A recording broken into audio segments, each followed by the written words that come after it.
الحمد للہ رب العالمین والصلاة والسلام علی سید المرسلین اما بعد فاعوذ باللہ من الشیطان الرجیم بسم اللہ الرحمن الرحیم۔ پچھلے پارے 19ویں کی آخری آیات کا ترجمہ۔ سلام ہو اس کے ان بندوں پر جن کو اس نے منتخب فرمایا ہے۔ بتاؤ کیا اللہ بہتر ہے یا وہ جن کو ان لوگوں نے اللہ کی خدائی میں شریک بنا رکھا ہے۔ اب ہم 20ویں پارے کا آغاز کرتے ہیں۔ سورہ نمل آیت نمبر 60۔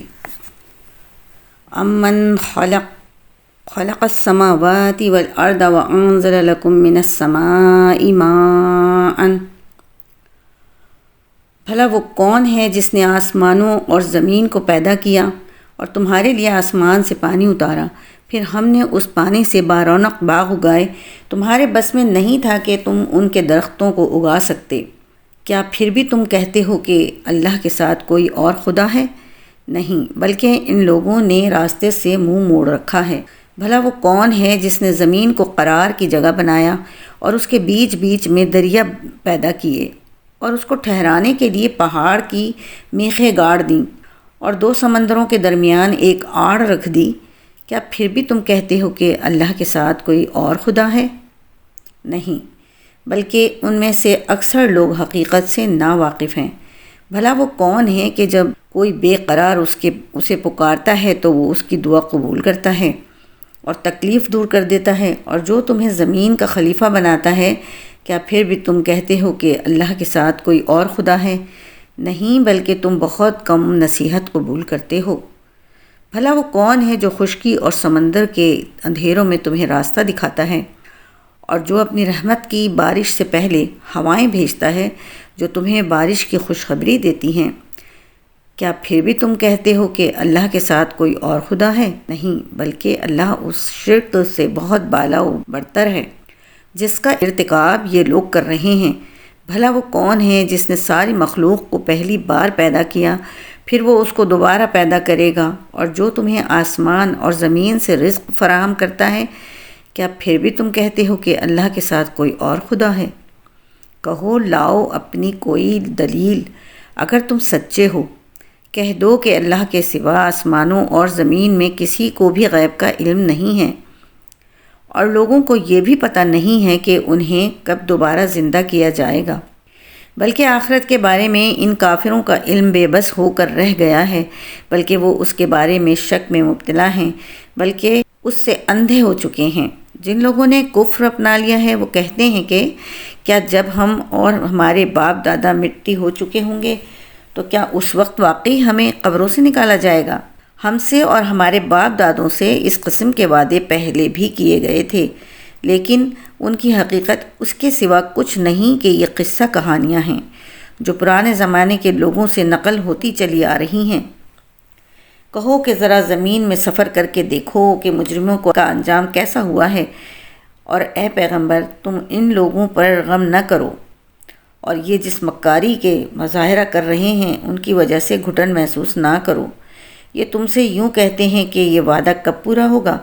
اگر تم سچے ہو کہہ دو کہ کچھ بعید نہیں ہے کہ جس عذاب کی تم جلدی مچا رہے ہو اس کا کچھ حصہ تمہارے بالکل پاس آ لگا ہو، اور حقیقت یہ ہے کہ تمہارا پروردگار لوگوں پر بہت فضل کرنے والا ہے، لیکن ان میں سے اکثر لوگ شکر نہیں کرتے۔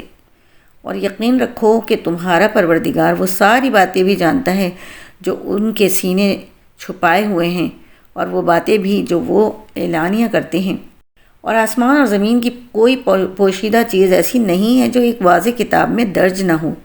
واقعہ یہ ہے کہ یہ قرآن بنو اسرائیل کے سامنے اکثر ان باتوں کی حقیقت واضح کرتا ہے جن میں وہ اختلاف کرتے ہیں، اور یقیناً یہ ایمان لانے والوں کے لیے ہدایت اور رحمت ہے، اور تمہارا پروردگار یقیناً ان کے درمیان اپنے حکم سے فیصلہ کرے گا، اور وہ اقتدار والا بڑا علم والا ہے۔ لہٰذا اے پیغمبر تم اللہ پر بھروسہ رکھو، یقیناً تم کھلے کھلے حق پر ہو۔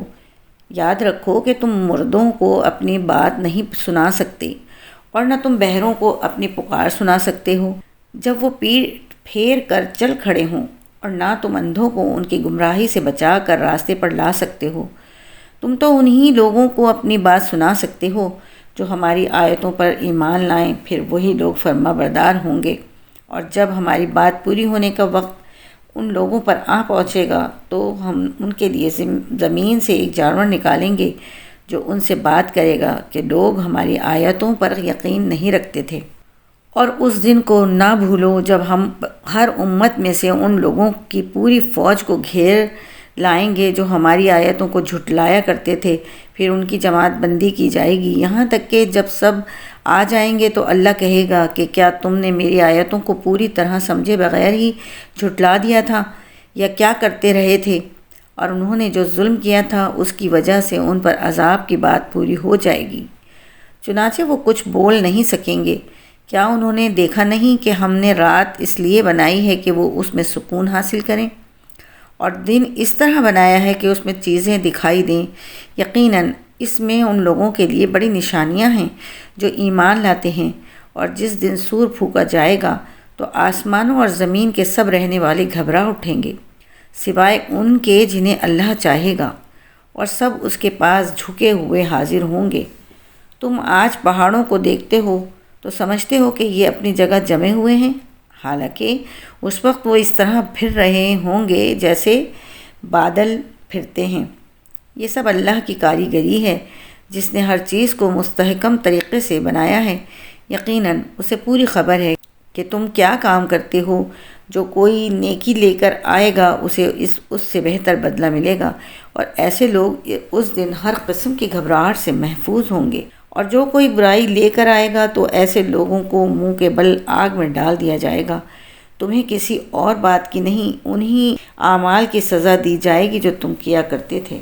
اے پیغمبر ان سے کہہ دو کہ مجھے تو یہی حکم ملا ہے کہ میں اس شہر کے رب کی عبادت کروں جس نے اس شہر کو حرمت بخشی ہے اور ہر چیز کا مالک وہی ہے، اور مجھے یہ حکم ملا ہے کہ میں فرما برداروں میں شامل رہوں، اور یہ کہ میں قرآن کی تلاوت کروں۔ اب جو شخص ہدایت کے راستے پر آئے وہ اپنے ہی فائدے کے لیے راستے پر آئے گا، اور جو گمراہی کے اختیار کرے تو کہہ دینا کہ میں تو بس ان لوگوں میں سے ہوں جو خبردار کرتے ہیں، اور کہہ دو کہ تمام تعریفیں اللہ کی ہیں، وہ تمہیں اپنی نشانیاں دکھائے گا، پھر تم انہیں پہچان بھی لوگے، اور تمہارا پروردگار تمہارے کاموں سے بے خبر نہیں ہے۔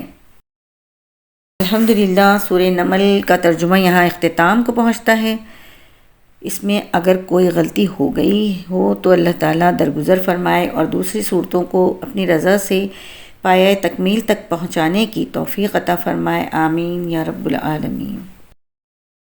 بسم اللہ الرحمن الرحیم۔ تعارف سورۃ القصص۔ حضرت عبداللہ بن عباس رضی اللہ عنہما کی ایک روایت میں ہے کہ یہ سورہ نمل سورت نمبر 27 کے بعد نازل ہوئی تھی، اور مختلف روایات سے معلوم ہوتا ہے کہ یہ آخری سورت ہے جو مکہ مکرمہ میں ہجرت سے پہلے نازل ہوئی، کیونکہ اس کی آیت نمبر 85 اس وقت نازل ہوئی تھی جب حضرت صلی اللہ علیہ وسلم ہجرت کے غرض سے مدینہ منورہ کے لیے روانہ ہو چکے تھے۔ سورت کا مرکزی موضوع حضور اقدس صلی اللہ علیہ وسلم کی رسالت اور آپ کی دعوت کی سچائی کو ثابت کرنا ہے۔ سورت کی پہلی 43 آیتوں میں حضرت موسیٰ علیہ السلام کی ابتدائی زندگی کی وہ تفصیلات بیان فرمائی گئی ہیں جو کسی اور صورت میں بیان نہیں ہوئیں۔ اس واقعے کو تفصیل کے ساتھ بیان فرمانے کے بعد آیت نمبر 44 تا 47 میں اللہ تعالیٰ نے اشارہ فرمایا ہے کہ حضرت صلی اللہ علیہ وسلم کے پاس ان واقعات کو اتنی تفصیل سے معلوم کرنے کا کوئی ذریعہ نہیں تھا۔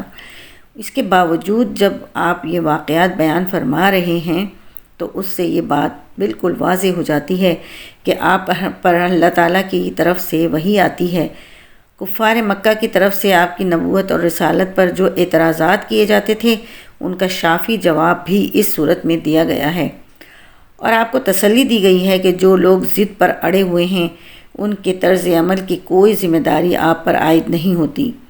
پھر کفار مکہ جن جھوٹے خداؤں پر ایمان رکھتے تھے ان کی تردید کی گئی ہے۔ قریش کے بڑے بڑے سردار اپنی دولت پر غرور کی وجہ سے بھی آپ کی دعوت کو قبول کرنے سے انکار کرتے تھے۔ ان کی عبرت کے لیے آیات 76 تا 82 میں قارون کا واقعہ بیان کیا گیا ہے، جو حضرت موسیٰ علیہ السلام کے زمانے میں سب سے زیادہ دولت مند شخص تھا، لیکن اس کی دولت اسے تباہی سے نہ بچا سکی، جو غرور اور ضد کے نتیجے میں اس پر آ کر رہی۔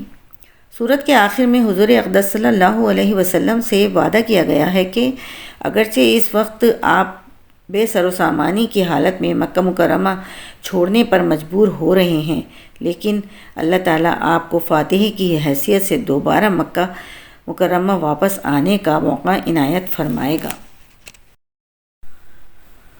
سورۃ القصص، یہ سورت مکی ہے اور اس میں 88 آیتیں اور 9 رکوع ہیں۔ بسم اللہ الرحمن الرحیم۔ شروع اللہ کے نام سے جو سب پر مہربان ہیں، بہت مہربان ہیں۔ طاسین میم، تلک آیات الکتاب المبین۔ طاسین میم، یہ اس کتاب کی آیتیں ہیں جو حقیقت واضح کرنے والی ہے۔ ہم ایمان والے لوگوں کے فائدے کے لیے تمہیں موسیٰ اور فرعون کے کچھ حالات ٹھیک ٹھیک پڑھ کر سناتے ہیں۔ واقعہ یہ ہے کہ فرعون نے زمین میں سرکشی اختیار کر رکھی تھی اور اس نے وہاں کے باشندوں کو الگ الگ گروہوں میں تقسیم کر دیا تھا، جن میں سے ایک گروہ کو اس نے اتنا دبا کر رکھا ہوا تھا کہ ان کے بیٹوں کو ذبح کر دیتا تھا اور ان کی عورتوں کو زندہ چھوڑ دیتا تھا۔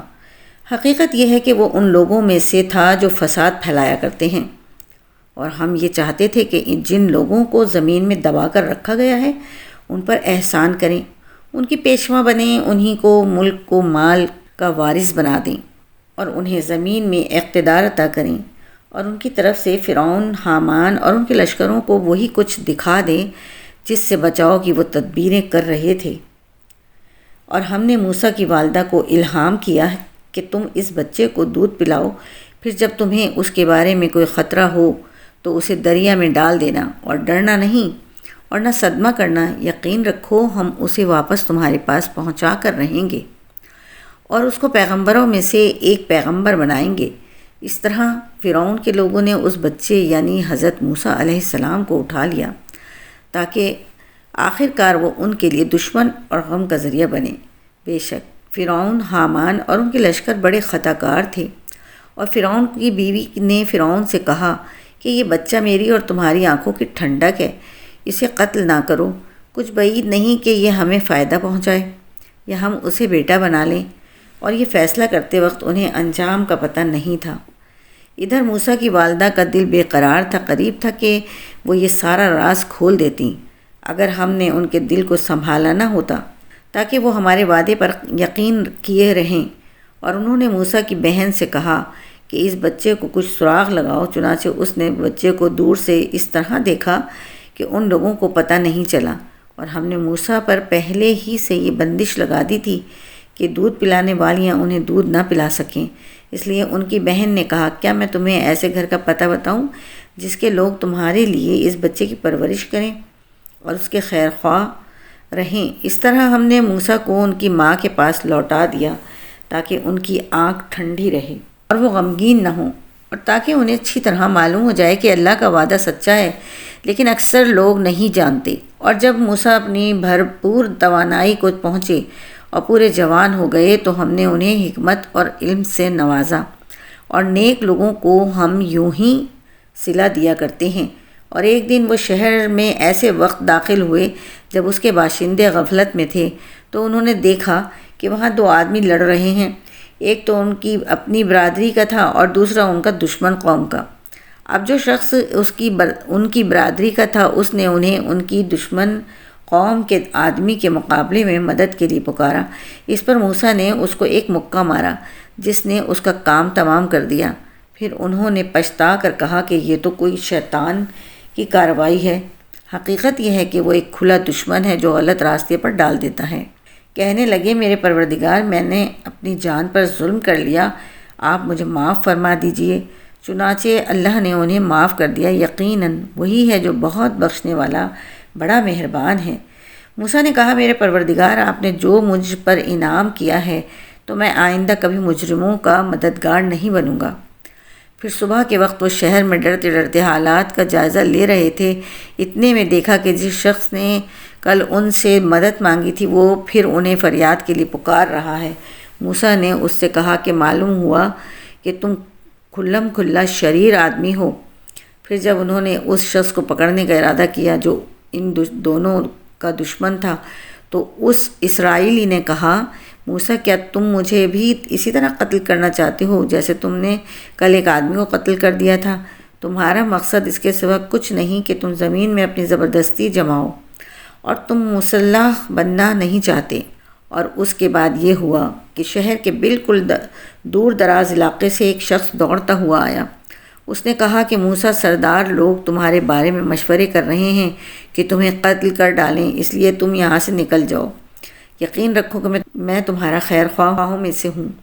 چنانچہ موسیٰ ڈرتے ڈرتے حالات کا جائزہ لیتے شہر سے نکل کھڑے ہوئے، کہنے لگے میرے پروردگار مجھے ظالم لوگوں سے بچا لے۔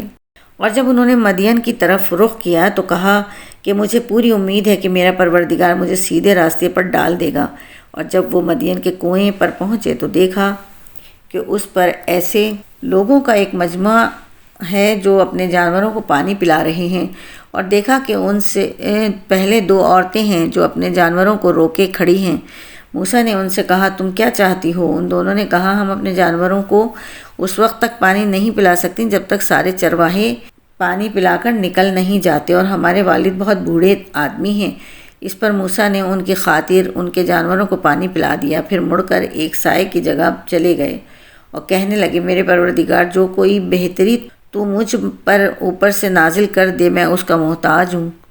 تھوڑی دیر بعد ان دونوں عورتوں میں سے ایک ان کے پاس شرم و حیا کے ساتھ چلتی ہوئی آئی اور کہنے لگی میرے والد آپ کو بلا رہے ہیں تاکہ آپ کو اس بات کا انعام دیں کہ آپ نے ہماری خاطر جانوروں کو پانی پلایا ہے۔ چنانچہ جب وہ عورتوں کے والد کے پاس پہنچے اور ان کو ساری سرگزشت سنائی تو انہوں نے کہا کوئی اندیشہ نہ کرو، تم ظالم لوگوں سے بچ آئے ہو۔ ان دونوں عورتوں میں سے ایک نے کہا ابا جان آپ ان کو اجرت پر کوئی کام دے دیجئے، آپ کسی سے اجرت پر کام لیں تو اس کے لیے بہترین شخص وہ ہے جو طاقتور بھی ہو، امانت دار بھی۔ ان کے باپ نے کہا میں چاہتا ہوں کہ اپنی ان دو لڑکیوں میں سے ایک سے تمہارا نکاح کر دوں، بشرط یہ کہ تم 8 سال تک اجرت پر میرے پاس کام کرو، پھر اگر تم 10 سال پورے کر دو تو یہ تمہارا اپنا فیصلہ ہوگا، اور میرا کوئی ارادہ نہیں ہے کہ تم پر مشقت ڈالوں۔ انشاءاللہ تم مجھے ان لوگوں میں سے پاؤ گے جو بھلائی کا معاملہ کرتے ہیں۔ موسیٰ نے کہا یہ بات میرے اور آپ کے درمیان طے ہو گئی، دونوں مدتوں میں سے جو بھی میں پوری کر دوں تو مجھ پر کوئی زیادتی نہ ہوگی، اور جو بات ہم کر رہے ہیں اللہ اس کا رکھوالا ہے۔ پھر جب موسیٰ نے وہ مدت پوری کر لی اور اپنی اہلیہ کو لے کر چلے تو انہوں نے کوہ طور کی طرف سے ایک آگ دیکھی۔ انہوں نے اپنے گھر والوں سے کہا ٹھہرو، میں نے ایک آگ دیکھی ہے، شاید میں وہاں سے تمہارے پاس کوئی خبر لے آؤں یا آگ کا کوئی انگارہ اٹھا لاؤں تاکہ تم گرمائی حاصل کر سکو۔ چنانچہ جب وہ اس آگ کے پاس پہنچے تو دائیں وادی کے کنارے پر جو برکت والے علاقے میں واقع تھی ایک درخت سے آواز آئی کہ اے موسیٰ میں ہی اللہ ہوں تمام جہانوں کا پروردگار، اور یہ کہ اپنی لاٹھی نیچے ڈال دو۔ پھر ہوا یہ کہ جب انہوں نے اس لاٹھی کو دیکھا کہ وہ اس طرح حرکت کر رہی ہے جیسے وہ سانپ ہو تو وہ پیٹھ پھیر کر بھاگے اور مڑ کر بھی نہ دیکھا۔ ان سے کہا گیا موسیٰ سامنے آؤ اور ڈرو نہیں، تم بالکل محفوظ ہو، اپنا ہاتھ اپنے گریبان میں ڈالو، وہ کسی بیماری کے بغیر چمکتا ہوا نکلے گا، اور ڈر دور کرنے کے لیے اپنا بازو اپنے جسم سے لپٹا لینا۔ اب یہ 2 زبردست دلیلیں ہیں جو تمہارے پروردگار کی طرف سے فرعون اور اس کے درباریوں کے پاس بھیجی جا رہی ہیں، وہ بڑے نافرمان لوگ ہیں۔ موسیٰ نے کہا میرے پروردگار میں نے ان کا ایک آدمی قتل کر دیا تھا، اس لیے مجھے ڈر ہے کہ وہ مجھے قتل نہ کر دیں، اور میرے بھائی ہارون کی زبان مجھ سے زیادہ صاف ہے، اس لیے ان کو بھی میرے ساتھ مددگار بنا کر بھیج دیجیے کہ وہ میری تائید کریں، مجھے اندیشہ ہے کہ وہ لوگ مجھے جھٹلائیں گے۔ ارشاد ہوا ہم تمہارے بھائی کے ذریعے تمہارے ہاتھ مضبوط کیے دیتے ہیں اور تم دونوں کو ایسا دبدبہ عطا کر دیتے ہیں کہ ان کو ہماری نشانیوں کی برکت سے تم پر دسترس حاصل نہیں ہوگی، تم اور تمہارے پیروکار ہی غالب رہو گے۔ چنانچہ جب موسیٰ نے ان کے پاس ہماری کھلی ہوئی نشانیاں لے کر پہنچے تو انہوں نے کہا یہ کچھ نہیں بس بناوٹی جادو ہے، اور ہم نے یہ بات اپنے پچھلے باپ دادوں میں نہیں سنی۔ اور موسیٰ نے کہا میرا پروردگار خوب جانتا ہے کہ کون اس کے پاس سے ہدایت لے کر آیا ہے اور آخر کار بہتر ٹھکانہ کس کے ہاتھ آئے گا۔ یہ یقینی بات ہے کہ ظالم لوگ فلاح نہیں پائیں گے۔ اور فرعون بولا اے دربار والو، میں تو اپنے سوا تمہارے کسی اور خدا سے واقف نہیں ہوں۔ حامان تم ایسا کرو کہ میرے لیے گارے کو آگ دے کر پکاؤ اور میرے لیے ایک اونچی عمارت بناؤ تاکہ میں اس پر سے موسیٰ کے خدا کو جھانک کر دیکھوں۔ اور میں تو پورے یقین کے ساتھ یہ سمجھتا ہوں کہ یہ شخص جھوٹا ہے۔ غرض یہ کہ اس نے اور اس کے لشکروں نے زمین میں ناحق گھمنڈ کیا اور یہ سمجھ بیٹھے کہ انہیں ہمارے پاس واپس نہیں لایا جائے گا، اس لیے ہم نے اس کو اور اس کے لشکروں کو پکڑ میں لے کر سمندر میں پھینک دیا۔ اب دیکھ لو کہ ظالموں کا انجام کیسا ہوا۔ ہم نے انہیں قائد بنایا تھا جو لوگوں کو دوزخ کی طرف بلاتے تھے، اور قیامت کے دن ان کو کسی کی مدد نہیں پہنچے گی۔ دنیا میں ہم نے لعنت ان کے پیچھے لگا دی ہے، اور قیامت کے دن وہ ان لوگوں میں شامل ہوں گے جن کی بری حالت ہونے والی ہے۔ ہم نے پچھلی امتوں کو ہلاک کرنے کے بعد موسیٰ کو ایسی کتاب دی تھی جو لوگوں کے لیے بصیرت کی باتوں پر مشتمل اور سراپا ہدایت و رحمت تھی تاکہ وہ نصیحت حاصل کریں۔ اور اے پیغمبر، تم اس وقت کوہ طور کی مغربی جانب موجود نہیں تھے جب ہم نے موسیٰ کو احکام سپرد کیے تھے، اور نہ تم ان لوگوں میں سے تھے جو اس کا مشاہدہ کر رہے ہوں، بلکہ ان کے بعد ہم نے بہت سی نسلیں پیدا کی جن پر طویل زمانہ گزر گیا، اور تم مدین کے بسنے والوں کے درمیان بھی مقیم نہیں تھے کہ ان کو ہماری آیتیں پڑھ کر سناتے ہو، بلکہ تمہیں رسول بنانے والے ہم ہیں۔ اور نہ تم اس وقت طور کے کنارے موجود تھے جب ہم نے موسیٰ کو پکارا تھا، بلکہ یہ تمہارے رب کی رحمت ہے کہ تمہیں وحی کے ذریعے یہ باتیں بتائی جا رہی ہیں تاکہ تم اس قوم کو خبردار کرو جس کے پاس تم سے پہلے کوئی خبردار کرنے والا نہیں آیا، شاید وہ نصیحت قبول کر لیں، اور تاکہ جب ان لوگوں پر ان کے ہاتھوں کے کرتوت کی وجہ سے کوئی مصیبت آئے تو وہ یہ نہ کہہ سکیں کہ ہمارے پروردگار، آپ نے ہمارے پاس کوئی رسول کیوں نہیں بھیجا کہ ہم آپ کی آیتوں کی پیروی کرتے اور ایمان والوں میں ہم بھی شامل ہو جاتے۔ پھر جب ان کے پاس ہماری طرف سے حق آ گیا تو کہنے لگے کہ اس پیغمبر کو اس جیسی چیز کیوں نہیں دی گئی جیسی موسیٰ علیہ السلام کو دی گئی تھی، حالانکہ جو چیز موسیٰ کو دی گئی تھی کیا انہوں نے پہلے ہی اس کا انکار نہیں کر دیا تھا؟ انہوں نے کہا تھا کہ یہ دونوں جادو ہیں جو ایک دوسرے کی تائید کرتے ہیں، اور انہوں نے کہا کہ ہم ان میں سے ہر ایک کے منکر ہیں۔ ان سے کہو کہ اچھا، اگر تم سچے ہو تو اللہ کے پاس سے کوئی اور ایسی کتاب لے آؤ جو ان دونوں سے زیادہ ہدایت پر مشتمل ہو، میں اس کی اتباع کر لوں گا۔ پھر اگر یہ تمہاری فرمائش پوری نہ کریں تو سمجھ لو کہ در حقیقت یہ لوگ اپنی خواہشات کے پیچھے چل رہے ہیں، اور اس سے زیادہ گمراہ کون ہوگا جو اللہ کی طرف سے آئی ہوئی ہدایت کے بغیر بس اپنی خواہش کے پیچھے چلے۔ بے شک اللہ ظالم لوگوں کو ہدایت نہیں دیتا۔ اور واقعہ یہ ہے کہ ہم ان کے فائدے کے لیے ایک کے بعد ایک نصیحت کی بات بھیجتے رہے ہیں تاکہ وہ متنبہ ہوں۔ جن کو ہم نے قرآن سے پہلے آسمانی کتابیں دی ہیں وہ اس قرآن پر ایمان لاتے ہیں، اور جب وہ ان کو پڑھ کر سنایا جاتا ہے تو کہتے ہیں کہ ہم اس پر ایمان لائے۔ یقیناً یہ برحق کلام ہے جو ہمارے پروردگار کی طرف سے آیا ہے، ہم تو اس سے پہلے بھی اسے مانتے تھے۔ ایسے لوگوں کو ان کا ثواب دہرا دیا جائے گا کیونکہ انہوں نے صبر سے کام لیا اور وہ نیکی سے برائی کا دفعیہ کرتے ہیں، اور ہم نے جو کچھ ان کو دیا ہے اس میں سے اللہ کے راستے میں خرچ کرتے ہیں، اور جب وہ کوئی بےہودہ بات سنتے ہیں تو اسے ٹال جاتے ہیں اور کہتے ہیں کہ ہمارے لیے ہمارے اعمال ہیں اور تمہارے لیے تمہارے اعمال، ہم تمہیں سلام کرتے ہیں، ہم نادان لوگوں سے الجھنا نہیں چاہتے۔ اے پیغمبر، حقیقت یہ ہے کہ تم جس کو خود چاہو ہدایت تک نہیں پہنچا سکتے، بلکہ اللہ جس کو چاہتا ہے ہدایت تک پہنچا دیتا ہے، اور ہدایت قبول کرنے والوں کو وہی خوب جانتا ہے۔ اور یہ لوگ کہتے ہیں کہ اگر ہم آپ کے ساتھ ہدایت کی پیروی کریں گے تو ہمیں اپنی زمین سے کوئی اچک کر لے جائے گا۔ بھلا کہ کیا ہم نے ان کو اس حرم میں جگہ نہیں دے رکھی جو اتنا پرامن ہے کہ ہر قسم کے پھل اس کی طرف کھینچے چلے آتے ہیں، جو خاص ہماری طرف سے دیا ہوا رزق ہے، لیکن ان میں سے اکثر لوگ نہیں جانتے۔ کتنی ہی بستیاں وہ ہیں جو اپنی معیشت پر اتراتی تھیں، ہم نے ان کو تباہ کر ڈالا۔ اب وہ ان کی رہائش گاہیں تمہارے سامنے ہیں جو ان کے بعد تھوڑے عرصے کو چھوڑ کر کبھی آباد ہی نہ ہو سکیں، اور ہم ہی تھے جو ان کے وارث بنے۔ اور تمہارا پروردگار ایسا نہیں ہے کہ وہ بستیاں یوں ہی ہلاک کر ڈالے جب تک اس نے ان بستیوں کے مرکزی مقام پر کوئی رسول نہ بھیجا ہو جو ان کو ہماری آیتیں پڑھ کر سنائے، اور ہم بستیوں کو اس وقت تک ہلاک نہیں کرنے والے ہیں جب تک ان کے باشندے ظالم نہ بن جائیں۔ اور تم کو جو کچھ بھی دیا گیا ہے وہ دنیاوی زندگی کی پونجی اور اس کی سجاوٹ ہے، اور جو کچھ اللہ کے پاس ہے وہ کہیں زیادہ بہتر اور کہیں زیادہ پائیدار ہے۔ کیا پھر بھی تم عقل سے کام نہیں لیتے؟ بھلا بتاؤ کہ جس شخص سے ہم نے اچھا سا وعدہ کر رکھا ہے اور وہ اس وعدے کو پا کر رہے گا، کیا وہ اس جیسا ہو سکتا ہے جسے ہم نے دنیاوی زندگی کی پونجی کے کچھ مزے دے دیے ہیں؟ پھر وہ ان لوگوں میں شامل ہونے والا ہے جو قیامت کے دن دھر لیے جائیں گے، اور وہ دن کبھی نہ بھولو جب اللہ ان لوگوں کو پکارے گا اور کہے گا، کہاں ہیں خدائی میں میرے وہ شریک جن کا تم دعویٰ کیا کرتے تھے؟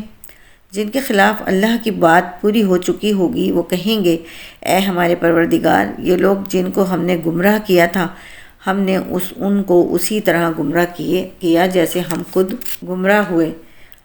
ہم آپ کے سامنے ان سے دستبردار ہوتے ہیں، یہ ہماری عبادت نہیں کرتے تھے۔ اور ان کافروں سے کہا جائے گا کہ پکارو ان کو جنہیں تم نے اللہ کا شریک بنا رکھا تھا، چنانچہ وہ ان کو پکاریں گے مگر وہ ان کو جواب نہیں دے پائیں گے، اور یہ عذاب آنکھوں سے دیکھ لیں گے۔ کاش یہ ایسے ہوتے کہ ہدایت کو قبول کر لیتے۔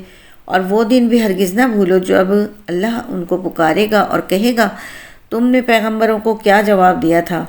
اس پر ساری باتیں جو یہ بنایا کرتے ہیں اس دن بے نشاں ہو چکی ہوں گی، چنانچہ وہ آپس میں ایک دوسرے سے کچھ پوچھ بھی نہیں سکیں گے۔ البتہ جن لوگوں نے توبہ کر لی اور ایمان لے آئے اور نیک عمل کیے تو پوری امید ہے کہ وہ ان لوگوں میں شامل ہوں گے جنہیں فلاح حاصل ہوگی۔ اور تمہارا پروردگار جو چاہتا ہے پیدا کرتا ہے اور جو چاہتا ہے پسند کرتا ہے، ان کو کوئی اختیار نہیں ہے۔ اللہ ان کے شرک سے پاک اور بہت بالا و برتر ہے۔ اور تمہارا پروردگار ان باتوں کو بھی جانتا ہے جو ان کے سینے چھپائے ہوئے ہیں، اور ان باتوں کو بھی جو یہ کھلم کھلا کرتے ہیں۔ اللہ وہی ہے، اس کے سوا کوئی عبادت کے لائق نہیں۔ تعریف اسی کی ہے دنیا میں بھی اور آخرت میں بھی، اور حکم اسی کا چلتا ہے، اور اسی کی طرف تم سب واپس بھیجے جاؤ گے۔ اے پیغمبر، ان سے کہو، ذرا یہ بتلاؤ کہ اگر اللہ تم پر رات کو ہمیشہ کے لیے قیامت کے دن تک مسلط رکھے تو اللہ کے سوا کون سا معبود ہے جو تمہارے پاس روشنی لے کر آئے؟ بھلا کیا تم سنتے نہیں ہو؟ کہو ذرا یہ بتلاؤ کہ اگر اللہ تم پر دن کو ہمیشہ کے لیے قیامت کے دن تک مسلط کر دے تو اللہ کے سوا کون سا معبود ہے جو تمہیں وہ رات لا کر دے جس میں تم سکون حاصل کر سکو؟ بھلا کیا تمہیں کچھ سجھائی نہیں دیتا؟ یہ تو اسی نے اپنی رحمت سے تمہارے لیے رات بھی بنائی ہے اور دن بھی، تاکہ تم اس میں سکون حاصل کرو اور اس میں اللہ کا فضل تلاش کرو، اور تاکہ تم شکر ادا کرو۔ اور وہ دن نہ بھولو جب وہ ان مشرکوں کو پکارے گا اور کہے گا کہ کہاں ہیں خدائی میں میرے وہ شریک جن کا تم دعویٰ کیا کرتے تھے؟ اور ہم ہر امت میں سے ایک گواہی دینے والا نکال لائیں گے، پھر کہیں گے کہ لاؤ اپنی کوئی دلیل۔ اس وقت ان کو پتہ چل جائے گا کہ سچی بات اللہ ہی کی تھی۔ وہ ساری باتیں جو انہوں نے گھڑ رکھی تھیں سب گم ہو کر رہ جائیں گی۔ قارون موسیٰ کی قوم کا ایک شخص تھا، پھر اس نے انہی پر زیادتی کی اور ہم نے اسے اتنے خزانے دیے تھے کہ اس کی چابیاں طاقتور لوگوں کی ایک جماعت سے بھی مشکل سے اٹھتی تھیں۔ ایک وقت تھا جب اس کی قوم نے اس سے کہا کہ اتراؤ نہیں، اللہ اترانے والوں کو پسند نہیں کرتا۔ اور اللہ نے تمہیں جو کچھ دے رکھا ہے اس کے ذریعے آخرت والا گھر بنانے کی کوشش کرو، اور دنیا میں سے بھی اپنے حصے کو نظر انداز نہ کرو، اور جس طرح اللہ نے تم پر احسان کیا ہے تم بھی دوسروں پر احسان کرو، اور زمین میں فساد مچانے کی کوشش نہ کرو۔ یقین جانو اللہ فساد مچانے والوں کو پسند نہیں کرتا۔ کہنے لگا یہ سب کچھ تو مجھے خود اپنے علم کی وجہ سے ملا ہے، بھلا کیا اسے اتنا بھی علم نہیں تھا کہ اللہ نے اس سے پہلی نسلوں کے ایسے ایسے لوگوں کو ہلاک کر ڈالا تھا جو طاقت میں بھی اس سے زیادہ مضبوط تھے اور جن کی جمعیت بھی زیادہ تھی، اور مجرموں سے ان کے گناہوں کے بارے میں پوچھا بھی نہیں جاتا۔ پھر ایک دن وہ اپنی قوم کے سامنے اپنی آن بان کے ساتھ نکلا۔ جو لوگ دنیاوی زندگی کے طلبگار تھے وہ کہنے لگے اے کاش ہمارے پاس بھی وہ چیزیں ہوتی جو قارون کو عطا کی گئی ہیں، یقیناً وہ بڑے نصیبوں والا ہے۔ اور جن لوگوں کو اللہ کی طرف سے علم عطا ہوا تھا انہوں نے کہا تم پر افسوس ہے کہ تم ایسا کہہ رہے ہو، اللہ کا دیا ہوا ثواب اس شخص کے لیے کہیں زیادہ بہتر ہے جو ایمان لائے اور نیک عمل کرے، اور وہ انہی کو ملتا ہے جو صبر سے کام لیتے ہیں۔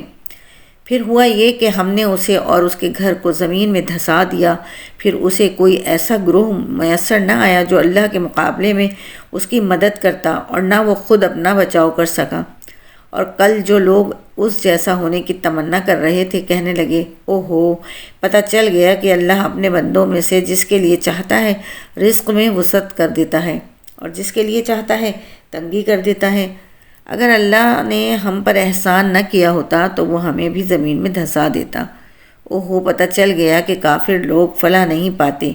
وہ آخرت والا گھر تو ہم ان لوگوں کے لیے مخصوص کر دیں گے جو زمین میں نہ تو بڑائی چاہتے ہیں اور نہ فساد، اور آخری انجام پرہیزگاروں کے حق میں ہوگا۔ جو شخص کوئی نیکی لے کر آئے گا تو اس کو اس سے بہتر چیز ملے گی، اور جو کوئی بدی لے کر آئے گا تو جنہوں نے برے کام کیے ہوں گے ان کو کسی اور چیز کی نہیں، ان کے کیے ہوئے کاموں ہی کی سزا دی جائے گی۔ اے پیغمبر، جس ذات نے تم پر اس قرآن کی ذمہ داری ڈالی ہے وہ تمہیں دوبارہ اس جگہ پر لا کر رہے گا جو تمہارے لیے انسیت کی جگہ ہے۔ کہہ دو میرا رب اس سے بھی خوب واقف ہے جو ہدایت لے کر آیا ہے اور اس سے بھی جو کھلی گمراہی میں مبتلا ہے۔ اور اے پیغمبر، تمہیں پہلے سے یہ امید نہیں تھی کہ تم پر یہ کتاب نازل کی جائے گی، لیکن یہ تمہارے رب کی طرف سے رحمت ہے، لہٰذا کافروں کے ہرگز مددگار نہ بننا۔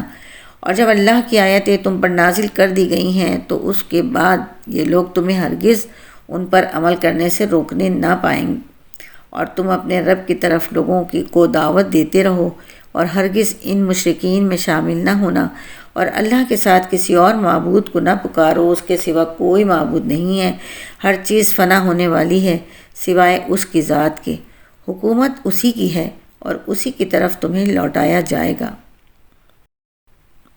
اللہ کے فضل و کرم سے یہاں سورہ قصص مکمل ہوتی ہے۔ اللہ تعالیٰ اس خطا کار کی خدمت کو قبول و منظور فرمائے اور باقی صورتوں کو بھی پایہ تکمیل کرنے کی توفیق عطا فرمائے، آمین یا رب العالمین۔ بسم اللہ الرحمن الرحیم۔ سورۃ العنکبوت۔ تعارف۔ یہ سورت مکہ مکرمہ کے اس دور میں نازل ہوئی تھی جب مسلمانوں کو ان کے دشمنوں کے ہاتھوں طرح طرح کے تکلیفیں اٹھانی پڑ رہی تھیں۔ بعض مسلمان ان تکلیفوں کی شدت سے بعض اوقات پریشان ہوتے اور ان کی ہمت ٹوٹنے لگتی تھی۔ اس صورت میں اللہ تعالیٰ نے ایسے مسلمانوں کو بڑی قیمتی ہدایت عطا فرمائی ہیں۔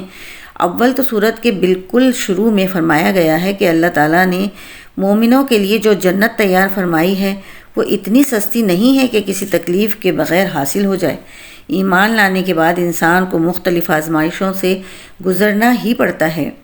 دوسرے یہ تسلی بھی دی گئی ہے کہ یہ ساری تکلیفیں عارضی نوعیت کی ہیں اور آخرکار ایک وقت آنے والا ہے جب ظالموں کو ظلم کرنے کی طاقت نہیں رہے گی اور غلبہ اسلام اور مسلمانوں ہی کو حاصل ہوگا۔ اسی پس منظر میں اللہ تعالیٰ نے اس صورت میں پچھلے کئی انبیاء کرام علیہ السلام کے واقعات سنائے ہیں، جن میں سے ہر واقعے میں یہی ہوا کہ شروع میں ایمان لانے والوں کو مشکلات کا سامنا کرنا پڑا، لیکن آخرکار اللہ تعالیٰ نے ظالموں کو برباد کیا اور مظلوم مومنوں کو فتح عطا فرمائی۔ مکی زندگی کے اسی زمانے میں کئی واقعات ایسے پیش آئے کہ اولاد مسلمان ہو گئی اور والدین کفر پر بضد رہے اور اپنی اولاد کو واپس کفر اختیار کرنے پر مجبور کرنے لگے۔ ان کا کہنا تھا کہ والدین ہونے کی وجہ سے ان کی اولاد کو دین و مذہب کے معاملے میں بھی ان کی فرما برداری کرنی چاہیے۔ اس صورت کی آیت نمبر 8 میں اللہ تعالیٰ نے اس سلسلے میں یہ معتدل اور برحق اصول بیان فرمایا کہ والدین کے ساتھ اچھا برتاؤ انسان کا فرض ہے، لیکن اگر وہ کفر یا اللہ تعالیٰ کی نافرمانی کا حکم دیں تو ان کی اطاعت جائز نہیں ہے۔ جن مسلمانوں کے لیے مکہ مکرمہ کے کافروں کا ظلم و ستم ناقابل برداشت ہو رہا تھا، ان کو اس صورت میں نہ صرف اجازت بلکہ ترغیب دی گئی ہے کہ وہ مکہ مکرمہ سے ہجرت کر کے کسی ایسی جگہ چلے جائیں جہاں وہ اطمینان کے ساتھ اپنے دین پر عمل کر سکیں۔ بعض کافر لوگ مسلمانوں پر زور دیتے تھے کہ دین اسلام کو چھوڑ دو، اور اگر اس کے نتیجے میں تم پر اللہ تعالیٰ کی طرف سے کوئی سزا آئی تو تمہاری طرف سے ہم اسے بھگت لیں گے۔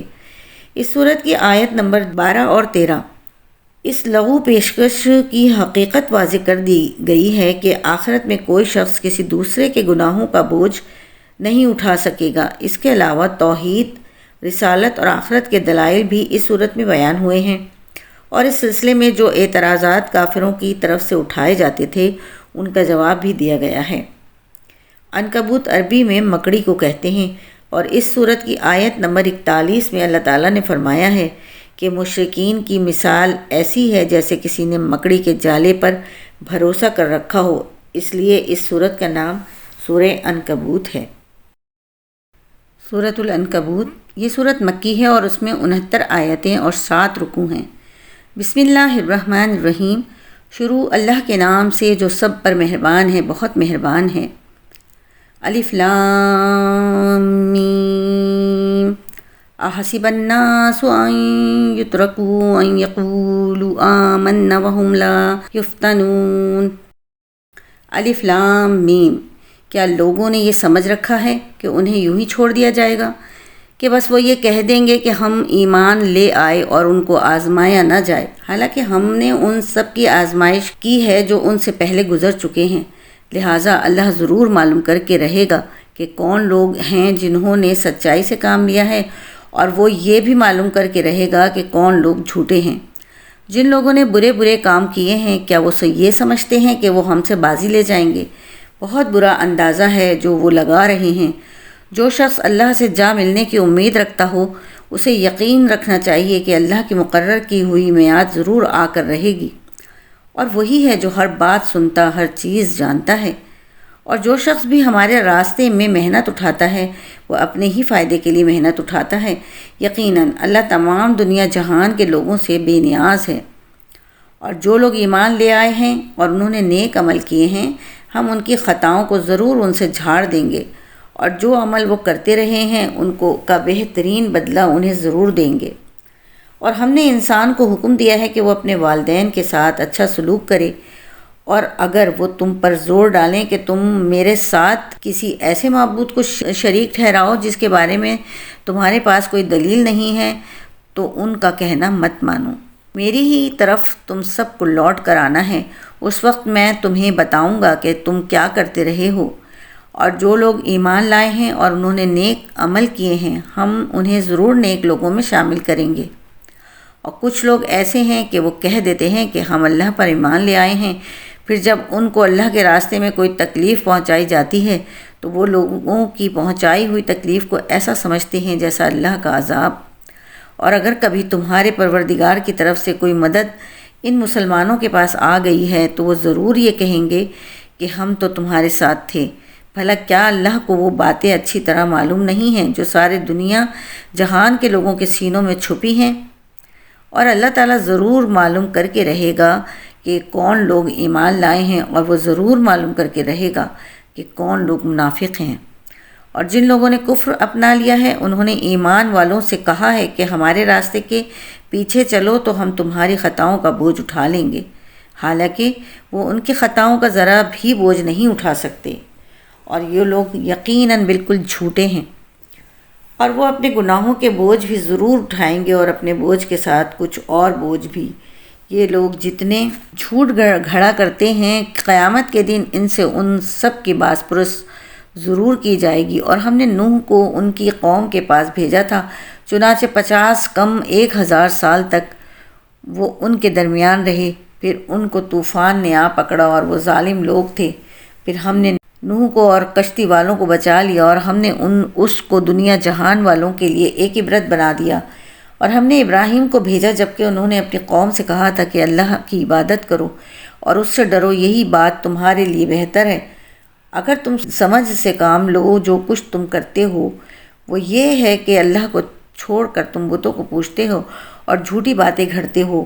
یقین جانو کہ اللہ کو چھوڑ کر جن کی تم عبادت کرتے ہو وہ تمہیں رزق دینے کا کوئی اختیار نہیں رکھتے، اس لیے رزق اللہ کے پاس تلاش کرو اور اس کی عبادت کرو اور اس کا شکر ادا کرو، اسی کے پاس تمہیں واپس لوٹایا جائے گا۔ اور اگر تم مجھے جھٹلا رہے ہو تو تم سے پہلے بہت سی قومیں جھٹلانے کی روش اختیار کر چکی ہیں، اور رسول پر اس کے سوا کوئی ذمہ داری نہیں ہوتی کہ وہ صاف صاف بات پہنچا دے۔ بھلا کیا ان لوگوں نے یہ نہیں دیکھا کہ اللہ کس طرح مخلوق کو شروع میں پیدا کرتا ہے، پھر وہی اسے دوبارہ پیدا کرے گا؟ یہ کام تو اللہ کے لیے بہت آسان ہے۔ کہو کہ ذرا زمین میں چل پھر کر دیکھو کہ اللہ نے کس طرح مخلوق کو شروع میں پیدا کیا، پھر اللہ ہی آخرت والی مخلوق کو بھی اٹھا کھڑا کرے گا۔ یقیناً اللہ ہر چیز پر قادر ہے، وہ جس کو چاہے سزا دے اور جس پر چاہے گا رحم فرمائے گا، اور اسی کی طرف تم سب کو پلٹا لے جایا جائے گا۔ اور تم نہ زمین میں اللہ کو عاجز کر سکتے ہو اور نہ آسمان میں، اور اللہ کے سوا تمہارا نہ کوئی رکھوالا ہے اور نہ کوئی مددگار۔ اور جن لوگوں نے اللہ کی آیتوں کا اور اس سے جا ملنے کا انکار کیا ہے وہ میری رحمت سے مایوس ہو چکے ہیں، اور ان کے لیے دکھ دینے والا عذاب ہے۔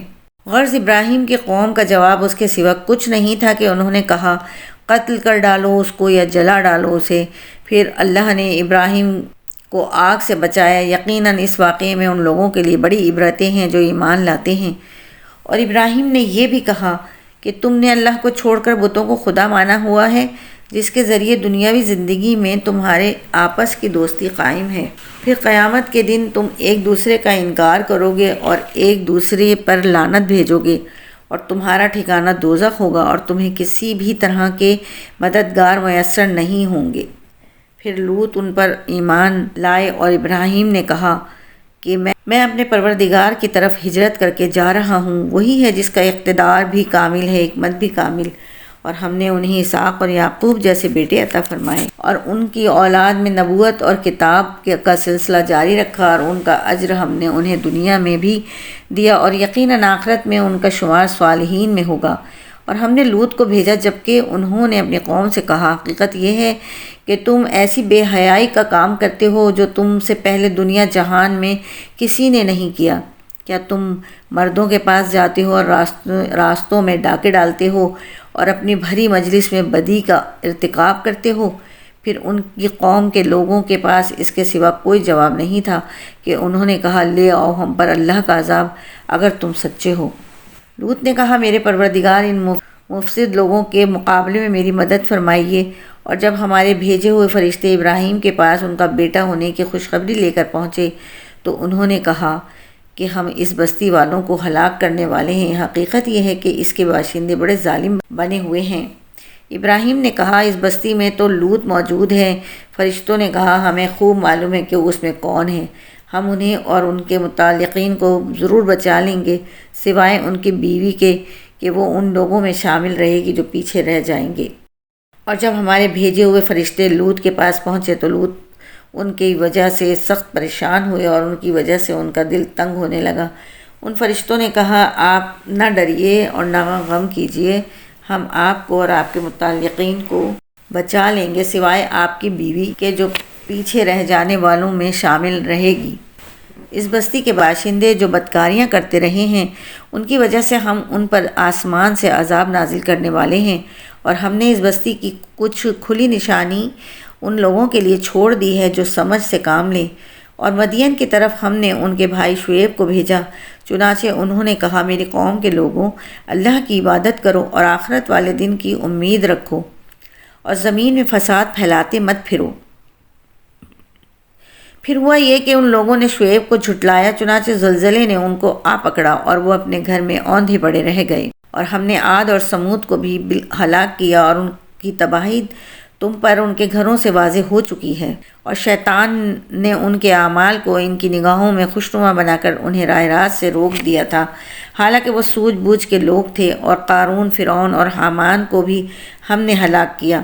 موسیٰ ان کے پاس روشن دلیلیں لے کر آئے تھے، مگر انہوں نے زمین میں تکبر سے کام لیا اور وہ ہم سے جیت نہ سکے۔ ہم نے ان سب کو ان کے گناہوں کی وجہ سے پکڑ میں لیا، چنانچہ ان میں سے کچھ وہ تھے جن پر ہم نے پتھراؤ کرنے والی ہوا بھیجی، اور کچھ وہ تھے جن کو ایک چنگھاڑ نے آ پکڑا، اور کچھ وہ تھے جن کو ہم نے زمین میں دھسا دیا، اور وہ جنہیں ہم نے پانی میں غرق کر دیا۔ اور اللہ ایسا نہیں تھا کہ ان پر ظلم کرتا، لیکن یہ لوگ خود اپنی جانوں پر ظلم کیا کرتے تھے۔ جن لوگوں نے اللہ کو چھوڑ کر دوسرے رکھوالے بنا رکھے ہیں، ان کی مثال مکڑی کی سی ہے جس نے کوئی گھر بنا لیا ہو، اور کھلی بات ہے کہ تمام گھروں میں سب سے کمزور گھر مکڑی کا ہوتا ہے۔ کاش کہ یہ لوگ جانتے۔ یہ لوگ اللہ کو چھوڑ کر جس چیز کو پکارتے ہیں، اللہ اسے خوب جانتا ہے، اور وہ اقتدار کا بھی مالک ہے، حکمت کا بھی مالک۔ ہم یہ مثالیں لوگوں کے فائدے کے لیے دیتے ہیں، اور انہیں سمجھتے وہی ہیں جو علم والے ہیں۔ اللہ نے آسمانوں اور زمین کو برحق مقصد کے لیے پیدا کیا ہے، در حقیقت اس میں ایمان والوں کے لیے بڑی نشانی ہے۔ اللہ تعالیٰ کے شکر و عطا سے یہاں 20واں پارہ اپنے اختتام کو پہنچا۔